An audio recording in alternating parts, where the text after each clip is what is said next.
You probably saw the clips and the hot takes already. Richard Sherman and a bunch of voices in the media said George Pickens disappeared against Detroit. And immediately, a lot of fans started arguing that one bad-looking game might change his whole trajectory with the Cowboys. I want you to take a breath with me because that's not how this works. And from everything I watched and listened to, the real story is a lot more tactical than no effort. Right up front, I'm not saying Pickens was perfect on every rep. There's one catchless go route that I'll call out later. But painting him as someone who checked out is lazy analysis, and that's what this video is for. I'm going to walk you through why Sherman's soundbite misses the bigger picture, show you the exact things Detroit did to bracket and challenge Pickens' short game, and explain why what looks like jogging on film is often a long stride release and route design that gets masked by a very specific defensive plan. Most importantly, I'll lay out why the Cowboys should view this as a game plan failure as much as a player performance question, and why a single game like this shouldn't be the deciding factor for a long-term, big-money contract. So how did the narrative flip so fast? 1 week earlier, Pickens was being talked about as someone Dallas should keep and even pay as a top receiver. Then, after one game, the social media chorus turned on him. That's what I mean by prisoners of the moment. People latch onto the loudest clip and forget the tape that got Pickens those elite comparisons in the first place. Over the next chapter, I'll show you the specific plays where Detroit's corner played ultra-tight and linebackers cheated over, why that makes the slant routes look undercut, and why Pickens was often staring at two bodies instead of an open lane. But here in the opener, I want you to think about one thing. Effort and scheme are not the same. If you're willing to be honest, tell me in the comments. Right now, do you think Sherman nailed it? Or do you think Pickens has been misunderstood? Type either Sherman or Pickens. And while you're down there, hit that like button if you want more film breakdowns like this and help push this channel toward the 17,000 subscriber goal. Every new sub helps us keep doing deep dives that actually explain what's happening on the field. All right, let's get into the film because this is where the whole argument lives or dies. And the tape clearly shows. Detroit did something different and aggressive that neutralized the short game stuff Pickens has been feasting on. First thing to see, the corners played him extremely tight at the line, almost anticipating the release, and they weren't leaving him alone. Linebackers and safeties were cheating over and giving immediate help. That's not single coverage. That's bracketed attention without the box score calling it double coverage. On those slants and comeback concepts that have been so profitable, for Pickens this season, Detroit basically said, "We will undercut that route every time." And they did it with timing. The corner would press and funnel him outward while a linebacker or safety sat in the throwing lane. And that's the exact look that makes a previously reliable quick game look undercut and slow. Second thing to understand is route nuance. Pickens isn't jogging. He's a galloper with a long stride who uses subtle releases that can look nonchalant on first viewing. Steve Smith's point about his style explains why corners biting hard on his initial move can make it look like he's giving up ground. In reality, Pickens is manipulating leverage and timing, trying to bait defenders into the wrong read. Detroit studied that pattern and adjusted. Third, look at the play where the corner jumps the slant, and the underneath defender literally breaks on the ball before Pickens can make space. That's not effortless play by Pickens. That's excellent film work and a defensive decision to gamble. When you see a defender attack the exact seam your offense loves, you need schematic counters, quick hot reads, motion to change leverage, or simply getting the other playmakers involved to pull that attention away. That's exactly what the transcript highlights. Detroit was willing to take the chance that other teams hadn't taken yet, and it disrupted the timing of the slants and the rhythm of the Cowboys' short game script. I'll be candid. There was one go route where Pickens didn't hustle and it showed, and I'll call that out when we talk about accountability. But the larger pattern is a defensive plan that forced Pickens into contested windows repeatedly, and the Cowboys didn't visibly adjust in real time enough to exploit the space Detroit left elsewhere. That's on play calling and game management as much as it's on the player. Now, I want your take. Was Detroit's game plan brilliant or just lucky? Vote in the comments with brilliant or lucky. And if you've got a particular play you want a closer breakdown of, drop the timestamp and I'll put it in the next deep dive. If you appreciate this kind of film study, hit like and make sure you subscribe. We're pushing towards 17,000 subs, and every new subscriber helps us keep doing these analytical videos that actually explain what's happening beyond the hot takes. George Pickens' own words matter here because he didn't just shrug, he pushed back, and I want you to hear that side before you pick a lane. In his press conference, he acknowledged you can't disappear, but he immediately framed the problem as schematic. He saw coverage cheating to his side, and the Lions were executing a plan that took away a lot of what the Cowboys had been getting for him. Then there's the X post that got pulled. Whether you love the tone or not, the core of it was the same. This was a team-wide issue, not a one-man mystery. Now, I get why ex-players like Richard Sherman or analysts get loud. They played the game. They expect stars to impose themselves in huge moments. But remember, former players often speak from their own eras and vantage points. They sometimes miss how modern film study and bracket concepts can make elite receivers look quieter on the surface. Steve Smith's comment that Pickens looks like he's jogging actually helps the discussion. It's not laziness, it's body language and route style that can look wrong in isolation.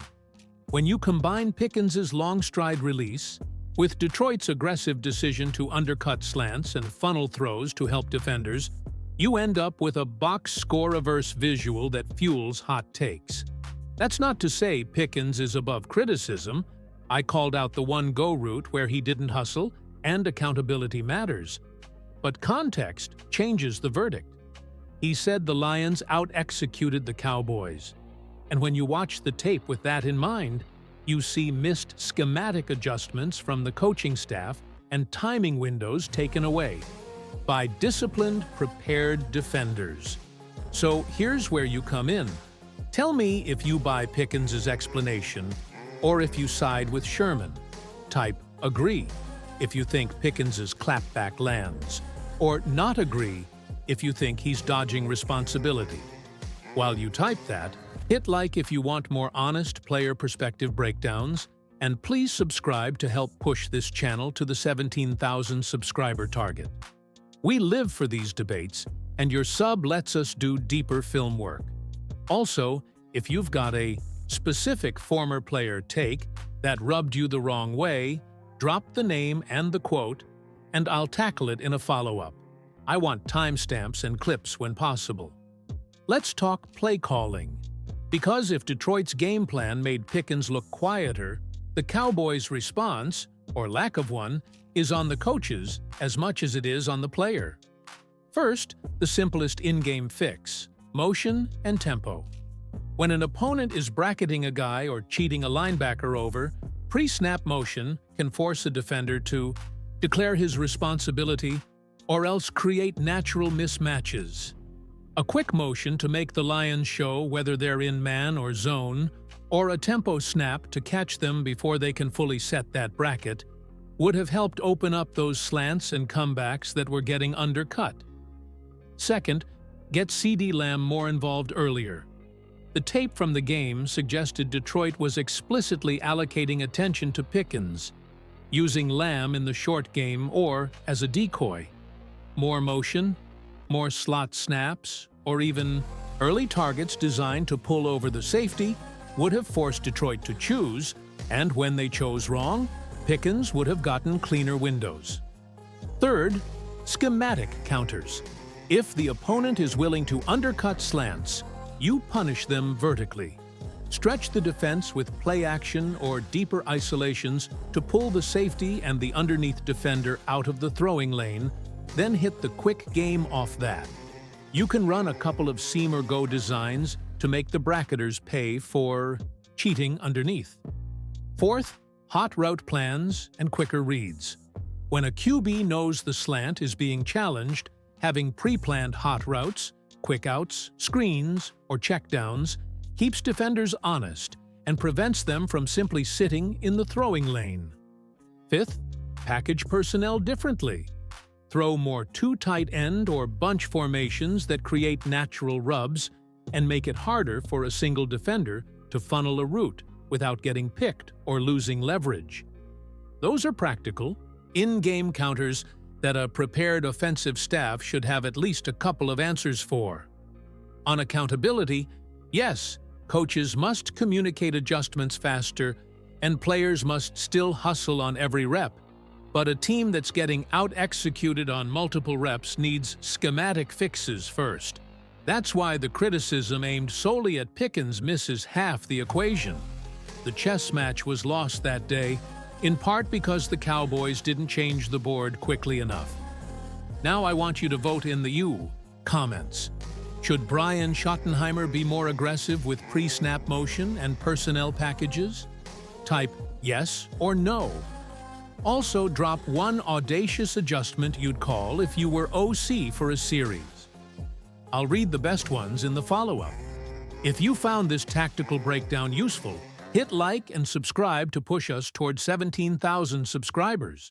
Your sub directly supports more film work like this. When you step back from all the noise, all the frustration, and all the instant reactions flying around online, the real question becomes clear. How much should one game actually affect the way you view George Pickens long-term? Because let's be honest, every receiver in this league eventually runs into a matchup where the defense has the perfect answer for what he does best. It happens to stars, it happens to superstars, and it happens to guys fighting their way up the ladder. What matters is the full body of work. You look at Pickens, and you see a player with rare hands, elite body, control, and the ability to make catches that most guys can't even attempt. One quiet night doesn't erase that. What it does is reveal weaknesses the Cowboys have to address, both in scheme and in chemistry, if they want him to be the impact piece he can be in this offense. And that brings you to the contract angle, because fans always want to know the same thing. Does a performance like this change anything at the negotiating table? The short answer is no, not really. NFL contracts are built on trends, not outliers. Teams pay for projected production, not the occasional off game in a tough matchup. If anything, the bigger factor here is how the Cowboys choose to develop him inside the structure of this offense. If they commit to using him creatively, giving him alignments that force defenses to respect him, and pairing him with schemes that unlock his strengths, his value stays exactly where it's been, rising. But there's a flip side too, and it's fair to bring it up. The more consistent you are in the NFL, the more leverage you have when your agent starts talking numbers. Pickens doesn't need perfection every week, but he does need to stack performances that show he's more than just a highlight reel guy. That's how you get the long-term money. That's how you become a foundational piece. And that's why this conversation matters for the Cowboys. Because this team is at a point where it can't afford to misevaluate long-term offensive pieces. Not with everything else going on around the roster. So rather than panicking about one night where the matchup tilted the wrong way, this is the moment to step back and evaluate how to elevate him so he becomes the guy you rely on when the margin for error disappears in the playoffs. Let me ask you directly, because your take really does shape what we cover next. Do you think George Pickens is worth a long-term investment, or should the Cowboys wait and see? Type extend if you believe he's the future, or type wait if you still want more proof. And while you're there, make sure you subscribe to help us push toward that 17,000 subscriber mark. Every new subscriber lets me bring you deeper film work, more breakdowns, and more honest conversations like this. Just you and me talking real Cowboys football.